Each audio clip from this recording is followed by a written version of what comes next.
अस्सलाम वालेकुम नाज़रीन, आप देख रहे हैं प्रोग्राम व्यूज़ ऑन न्यूज़ और मैं हूं आपकी होस्ट महक अशफाक। खबरों के तज्जिए के लिए हमारे साथ मौजूद हैं बिलाल ज़मान। अस्सलाम वालेकुम बिलाल साहब। जी वालेकुम अस्सलाम। बिलाल साहब, ख्वाजा आसिफ साहब ने तलत हुसैन जो हमारे बड़े सीनियर सहाफ़ी हैं, उनको इंटरव्यू देते हुए बड़ी अजीब सी बात की है। उन्होंने कहा है कि जो साबिक army chief general Qamar Javed Bajwa हैं, उनको आर्मी चीफ उनके ससुर की सिफारिश पर लगाया गया था। यानी कि उनके ससुर ने नवाज शरीफ को ये गारंटी दी थी कि अगर कल को कोई मामलात इस्टेब्लिशमेंट के नवाज शरीफ के साथ ख़राब हो भी जाते हैं तो वो नवाज शरीफ के साथ खड़े होंगे। और तो क्या कहते हैं, ये जो इस किस्म के का जो इनका बयान है, इसके बारे में आप क्या कहेंगे? कि देखें, हम अब के आर्मी चीफ्स की बात करते हैं या जनरल्स की बात करते हैं, तो अगर ये जो रिटायर्ड जनरल हैं, इनकी सिफारिशात पर अगले जो है वो जनरल या मतलब आर्मी चीफ लगाए जाते हैं या अपॉइंट होते हैं, तो ये किस तनाज़ुर में देखते हैं आप इस सिचुएशन को? जी बिल्कुल आपने सही कहा। देखें ये बड़ी तवील पाकिस्तान की तारीख है इस हवाले से और इसको रद्द नहीं किया जा सकता। ख्वाजा आसिफ ने जो इंटरव्यू दिया उसके अंदर उन्होंने 1980 का जिक्र किया। जनरल बेग साहब का उन्होंने जिक्र किया कि जब उनके एडीसी हुआ करते थे जो ससुर हैं जनरल कमर जावेद बाजवा के, तो कहा कि नवाज शरीफ साहब से, शरीफ ख़ानदान से इनका तब का इनका ताल्लुक है। यानी कि एक पुरानी तारीख है, पुरानी हिस्ट्री है, तब से वो जानते हैं। और ख्वाजा आसिफ ने कहा कि मुझे जो है ना वो कहा गया था कि आप जाके बात करें, और हमने देखा कि बिल्कुल उसके बाद मतलब ये कि जब जनरल राही शरीफ रिटायर हुए हैं तो नवाज शरीफ साहब वज़ीर आज़म थे और उन्हीं के पास इख्तियार था आर्मी चीफ लगाने का, और जनरल कमर जावेद बाजवा का लगाया गया और फिर इन्हीं के साथ वो इशू भी हुआ, जिसके बाद हमने देखा कि पनामा का केस आया और पनामा में सज़ा हुई नवाज शरीफ साहब को। तब अदालतों के ज़रिए, और अच्छा ये भी ख्वाजा आसिफ ने इंकशाफ किया है कि बाजवा और इमरान खान मतलब कि इनको भी फेवर करने वाले जो थे वो इनके ससुर ही थे। बाद में आगे चल के फिर वो कहते हैं ना हे वायर मामला जो है वो इधर उधर हो गया और चीज़ें कुछ आउट ऑफ कंट्रोल हो गई, जहाँ पे जाके बाजवा साहब को लगा कि अगर इमरान खान इतना स्ट्रॉन्ग हो गया कि अगर ये मामला एहतसाब की तरफ चला गया और जनरल्स का एहतसाब शुरू हो गया या आर्मी की तरफ एहतसाब का रुख मोड़ दिया गया।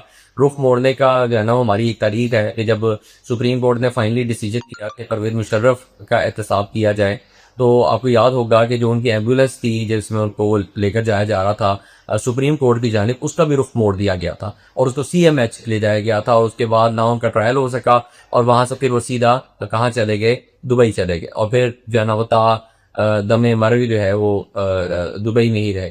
तो पाकिस्तान की बड़ी अब जो है ना इस हवाले से तारीख है कि ये जो नाजुक मोड़ है ये पाकिस्तान की तारीख में बहुत मरतबा आते रहते हैं। और ताल्लुकात की जहाँ तक बात है तो ये सारा सिस्टम चल ही ताल्लुकात की बुनियाद के ऊपर रहा है।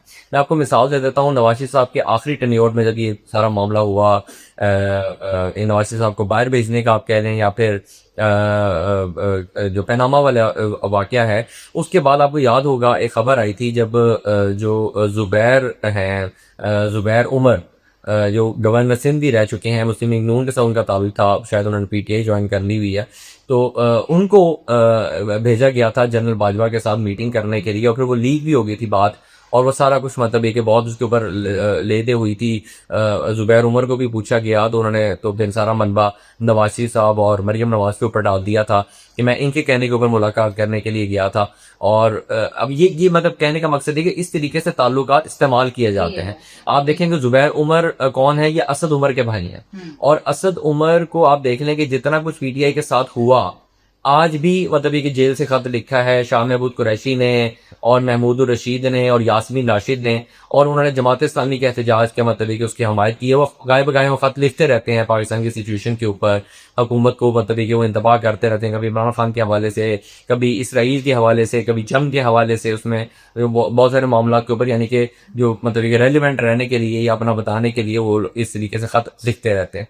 तो आप देख लें कि असद उमर को मतलब कि कुछ भी फवाद चौधरी हो गए, इमरान इस्माइल हो गए, और मतलब कि बहुत सारे लोग हैं, कई लोगों ने तो पार्टी तब्दील कर दी ना। ओन चौधरी को आप देख लें या फिर आप फैसल वोडा को देख लें, ये पीटीआई और इमरान खान के बड़े क्लोज थे।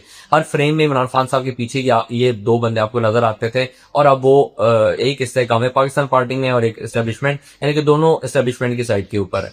तो वो तो जो है ना वो बड़ा क्लियर हो गया। उसके अलावा जिन लोगों का मैंने अभी नाम लिया है, इमरान इस्माइल हो गए और दूसरे लोग हो गए, इन्होंने बाकायदा प्रेस कॉन्फ्रेंस करके लातारुगी का इजहार स्टार्ट किया। शेख रशीद हो गए, दूसरे लोग हो गए, हमाद अजहर जैसे, इनको लापता किया गया, इनको गायब रखा गया, और उसके बाद बकौल मतलब कि उनके अपने रिसोर्सेज के तशद्दुद करके उनको फोर्स किया गया कि वो इंटरव्यू दें या प्रेस कॉन्फ्रेंस करें और तहरीक इंसाफ से अलगी का ऐलान करें। या असद उमर के साथ ऐसा कुछ हुआ? असद उमर मतलब एक सरकर्दा और मतलब कैबिनेट मेंबर और फिर मतलब एक बड़े क्लोज इंपॉर्टेंट जो है ना उसके ऊपर रहने वाले, और उनका ताल्लुक इस्लामाबाद से है, उनका ताल्लुक उस हलके से है जो इस्लामाबाद के अंदर है। इसके बावजूद ना उन्होंने कोई प्रेस कॉन्फ्रेंस की, ना उन्होंने कोई ऐसा चुप करके जाना, मतलब एक बयान दे के किसी पीटीआई के साथ या इधर सियासत नहीं करूंगा, और बाकी उन्होंने की भी नहीं उसके बाद सियासत, और वो साइड पर हो गए और उसके बाद कुछ उनको नहीं कहा गया। और ये वो ताल्लुकात हैं जो फौज के साथ और बैकग्राउंड जो है जिनको राब्तों के लिए भी इस्तेमाल किया जाता है। असद उमर को भी इसी तरीके से राब्तों के लिए पहले भी इस्तेमाल किया गया, दौरान भी किया गया, बाद में भी किया जाता रहा कुछ सोर्सेज के मुताबिक, और इसी तरीके से ये सारा सर्कल चल रहा होता है। तो जो इनके सुसर हैं, फैज हमीद हो गए, दूसरे लोग हो गए, इनके साथ कौन राब्ता करेगा, किस तरीके से राब्ता करेगा? अभी जो है ना वो हमारे एक दुरानी साहब हैं जो परवेज मुशर्रफ के वजीर इत्तलात भी हुआ करते थे, वो बड़े एक्टिव हुए हैं। जफरुल्लाह जमाली को आप देख लें, मीर जफरुल्लाह जमाली हो गए, फिर पीर पगाड़ा हो गए, यानी कि वो सब लोग जो एस्टेब्लिशमेंट के करीब रह चुके हैं, ये ऐसे मौके के ऊपर आगे आते हैं। महमूद खान अचकज़ई को देख लें आप, मौलाना फजल रहमान को देख लें, यानी कि ये सब लोग वो हैं जो किसी न किसी वक्त में एस्टेब्लिशमेंट के बड़े क्लोज रहे हुए हैं। तो इन लोगों को इस्तेमाल किया जाता है राब्ते बहाल करने के लिए, मुज़ाकरात करने के लिए, मामला को आगे बढ़ाने के लिए। तो ख्वाजा आसिफ की जो ये बयान है, इसकी टाइमिंग बड़ी इंपॉर्टेंट है। टाइमिंग के ऊपर ध्यान देना या उसको जो है ना फोकस में लाना बहुत जरूरी है कि इस मौके के ऊपर इस वक्त में ये कमजोरी या ये बात बयान करना कि जी किस तरीके से आर्मी चीफ लगाए जाते हैं, क्या ये जनरल आसिम मुनीर को बावर करवाया जा रहा है कि आप भी इसी तरीके से लंदन से जाके अप्रूवल लेकर आए थे और आपकी अप्रूवल नवाज शरीफ ने दी थी, आपकी रिटायरमेंट हो चुकी हुई थी, आपको स्पेशल ग्रांट दे के आपका एक्सटेंड किया गया और एक्सटेंड करके आपको आर्मी चीफ लगाया गया, बिल्कुल उसी तरीके से जिस तरीके से जनरल बाजवा को उनके ससुर के कहने के ऊपर फेवर दे के आर्मी चीफ लगाया गया था। और उसके बाद उन्होंने नवाज शरीफ को किस किस तरीके से फेवर दिया। तो अब आपको पता है कि ये सारी सूबों की बात चल रही है। राना सलाउल्लाह ने भी बयान दिया है उसके ऊपर मुकाबले पे जो है मुस्तफा कमाल एमक्यूएम के, उन्होंने बयान दिया है कि जब 28वीं आईनी तरमीम आई, सूबों के ऊपर तरमीम आई, और कब तरमीम आएगी, कब पास हो जाएगी, ये राना सलाउल्लाह साहब को पता भी नहीं लगेगा। तो ये बहरहाल मेरे ख्याल से इस पर टाइमिंग इसलिए इंपॉर्टेंट है। अभी आप देखिएगा कि पीपल्स पार्टी भी इसी तरीके से प्रेशर बिल्ड करेगी। अगर आज आप सईद गनी साहब का बयान उठा के देख लें तो उन्होंने बयान दिया है कि ISPR यानी कि डायरेक्टली फौज को उन्होंने मुखातिब करते हुए कि ISPR का काम नहीं है कि वो बताए कि सूबे जो है ना वो कब बनने हैं और कैसे बनने हैं, ये असेंबलियों का काम है। तो उन्होंने भी डायरेक्टली हिट किया है। ख्वाजा आसिफ का भी इनडायरेक्टली, हमने आपको याद होगा इनसे पहले भी ख्वाजा आसिफ कुछ बयान की वजह से कंट्रोवर्सी के अंदर रहे जब उन्होंने कश्मीर के ऊपर बयान दिया दूसरा, तो वो एस्टेब्लिशमेंट की साइड के ऊपर भी खेल रहे होते हैं। ये वही ख्वाजा आसिफ है जिनका बड़ा मशहूर मतलब के बाद बयान हुई थी, आपको याद, रेहाना डार का हल्का सियालकोट और ख्वाजा आसिफ 2024 का इलेक्शन, 2018 का इलेक्शन, और 2018 के इलेक्शन के अंदर इन्होंने फोन करके जनरल बाजवा साहब को, मतलब जो रिपोर्ट हुआ कि डायरेक्टली फोन करके कहा कि मेरे हल्के के अंदर आप मतलब एक इन्वॉल्वमेंट करें और मुझे जो है ना वो जिताया जाए, और उसके बाद इन्होंने वो सीट रिटेन की थी। तो ये सारे राब्ते और सारे इस तरीके से किए जाते हैं। अब इस वक्त के ऊपर आगे ये बयान देना मेरी दानिश के अंदर प्रेशर बिल्डिंग टेक्टिक है। ये बताया जाएगा एस्टेब्लिशमेंट को कि आप इस तरीके से फोर्स करके नहीं, हाँ करना तो उन्होंने फोर्स ही है, होना उन्हीं की मर्जी के साथ है, लेकिन इंप्रेशन जो है ना वो ये नहीं जाना चाहिए कि असेंबलियां कमजोर हैं, वजीर आजम कमजोर हैं, पार्टियां कमजोर हैं। हमने अपने वोटर्स को जो है ना वो जवाब देना है, तो थोड़ी सी हमारी इज्जत का भी ख्याल करें, थोड़ी सी मुशावरत के साथ मामला को जो है ना वो देखभाल के और इस तरीके से, वरना हमारे पास भी बहुत सारे राज और हमारे पास भी बहुत सारे पोल हैं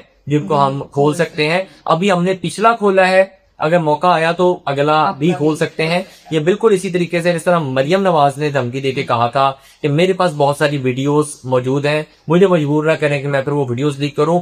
नवाजी साहब ने लंदन में बैठ के किस किस्म के बयान दिए थे जब इनको एग्जाइल के अंदर भेज दिया गया था, जब इनकी प्लेटलेट्स कम हो गई थी, तो हर तीसरे चौथे दिन इनका कोई ना कोई बयान जो है ना वो आता था कि मेरा मुंह ना खुलवाएं, मुझे मुजीबुर रहमान बनने पर मजबूर ना करें।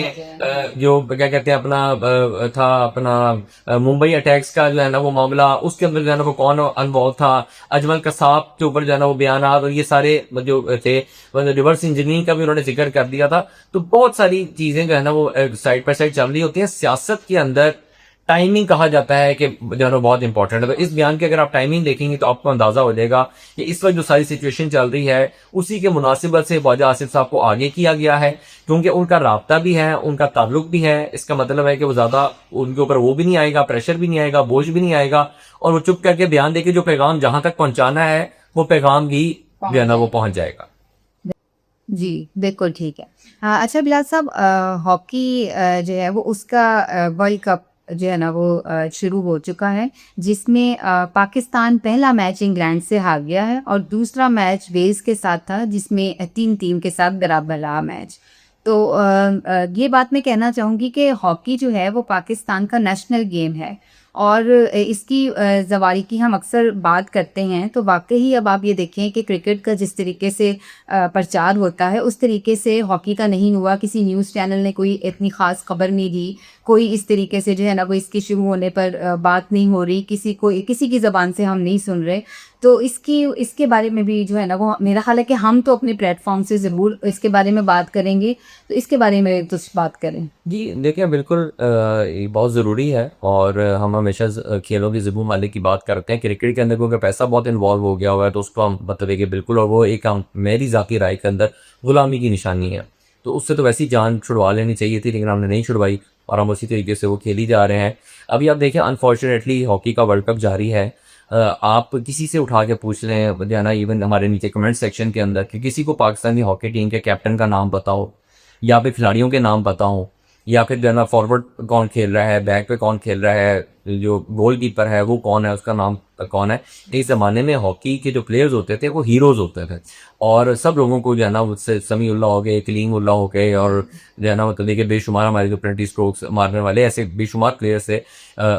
शहबाज सीनियर हो गए, शहबाज जूनियर हो गए, ये सब लोगों को मतलब के नाम जो है ना वो रटे हुए थे, नाम याद थे और इनको हीरोज़ कंसीडर किया जाता था। और अब देखने के मतलब ये कि ये हाल है। अभी जो पहला इसका मैच का आपने जिक्र किया, जो पाकिस्तान हारा है गालिबन 4-1 से, जो है ना वो इंग्लैंड से हारा है, उस मैच में जो है ना मतलब कि हमें पेनल्टी भी पड़ गई है। कैप्टन को ग्रीन कार्ड जो है ना वो दिखा दिया गया, क्योंकि टीम प्रिपेयर्ड नहीं थी। जब पेनल्टी स्ट्रोक लगने लगी, जो फ्रंट पे प्लेयर्स खड़े होते हैं उनके पास प्रोटेक्शन गियर होती है, तो वो प्रोटेक्शन गियर स्टेडियम में या उसको वहां पे मौके के ऊपर मौजूद नहीं थी, और वो आपको लॉकर रूम से जाके जो है ना वो कैप्टन को लेकर आनी पड़ी, जिसके ऊपर उनको जो है ना ये हजीमत उठानी पड़ी। तो ये इसके ऊपर जो साबिक ओलंपियन है, हॉकी प्लेयर हैं, उन्होंने भी सवाल उठाया है, उन्होंने भी इसका निशानदेही की है कि ये आपकी प्रेपरेशन है, ये आपका नज़्म नस्क है। बड़ी मतलब देखिए आपकी जगह हसाई होती है अगर आप इतने बड़े इवेंट के अंदर आप इस तरीके से अनप्रिपेयर्ड, अनप्रोफेशनल लगता है ना, कि आपको पता ही नहीं था कि ये मतलब ये काम करना है। आपकी टीम कहाँ थी, मैनेजमेंट कहाँ थी? मैनेजमेंट का काम होता है इन सारी चीज़ों को देखना करना।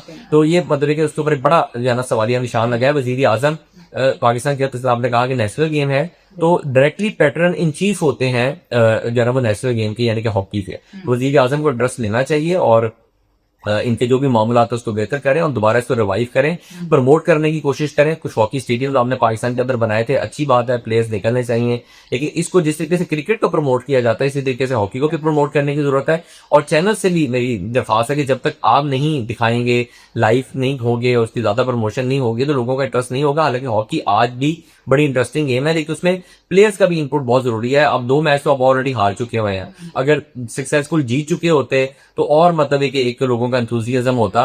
तो प्लेयर्स की भी जो है ना वो जरूरी है कि अगर वो अच्छा परफॉर्म करेंगे और मैच, तो उनका आहिस्ता आहिस्ता लोगों का जो इंटरेस्ट है उसके अंदर को डेवलप हो जाता। बिल्कुल ठीक है। चलें जी, प्रोग्राम न्यूज़ ऑन न्यूज़ के साथ अपनी होस्ट महक इशफाक को इजाज़त दीजिए। अपने फीडबैक से हमें आगाह करते रहिए and don't forget to subscribe Desi TV USA। अल्लाह हाफिज़।